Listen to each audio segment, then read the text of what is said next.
So now you have your new project all set up on Glitch, and you have the Vonage SDK or SDKs that you're going to need installed. So you should be good to go, right? Not quite.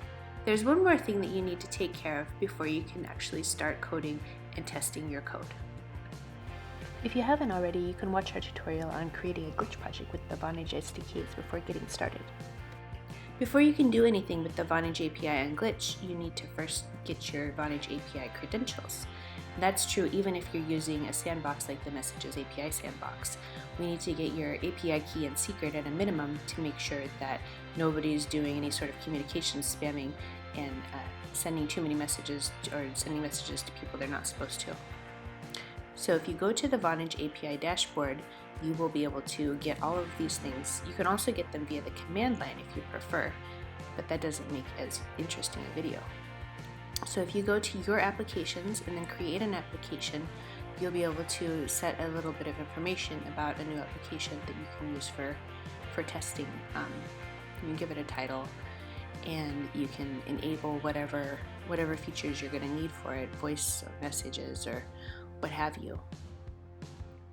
And these are all different things that you can do with Vonage applications. We won't get into the details here, but basically you need to create a new application with one of these enabled, probably. And you're going to see that they come with some webhook endpoints there in the dashboard. And so you can go back to your application on Glitch and get the name of your application, which is also its URL. And an easy way to do that is just to copy it from the preview that opens in a new tab or window. And then you can paste that into your webhook endpoints here and just give it a name that you like. Inbound and status are the defaults. We also used to use answer and event if you prefer those.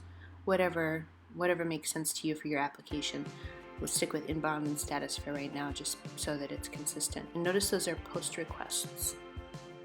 And so now if we want to come down here, we can wipe out some of what comes with this default application and instead substitute some post request handlers that correspond to those endpoints. So I can say app.post inbound, get the request and response that come with that, and then in the function for that, I can do whatever. I think for right now I probably won't do anything. And we'll do the same thing with the status. And so then once I have those, I can respond with just HTTP status code, and that will confirm that the message has been received, so that I don't tie up resources and create a mess that will cause problems and bugs in the application. So I can copy that to the status also, so that if anything happens now, I've got a webhook that will receive it, and I'm going to give some kind of response, although not a very useful one. So with that stuff in place, let's get back to instantiating this client object here. It's a new Nexmo, and I want to pass it 4 parameters here. I want the API key, and that's going to correspond to process.env.api key. And what is process.env? We will get to that in a second. API secret is the next thing that I need. Again, process.env.api secret. Then I need the application ID, which is what I created when I did that create application step on the dashboard. That will produce a new application ID for me. And finally, I need a private key. And the private key is a little bit funny compared to the rest of these. The other 3 are basically just simple strings that we're going to paste in here. For the private key, what I'm going to do is I'm going to get the current directory, and then I'm going to give it a path to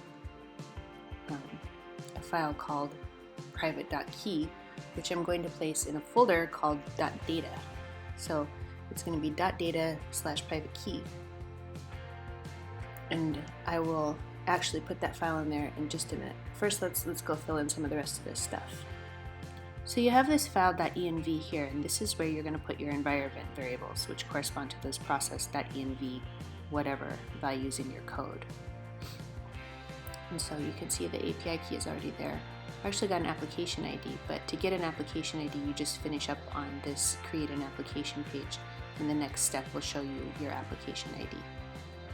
So you can get your API key and API secret from the getting started page here. You can copy those, paste them right in here, and this is a nice little interface for doing that. So then when you come back to server.js, you've got all of your keys set. Now we just need to deal with the private key, and so we need to create this directory that it lives in, .data, and .data on Glitch is a place to put all of your stuff that you want kept private, so it won't show up in any remixes or anything like that, and anybody who is viewing your code won't be able to see that. The same thing with .env, that's what that little key icon next to the file means.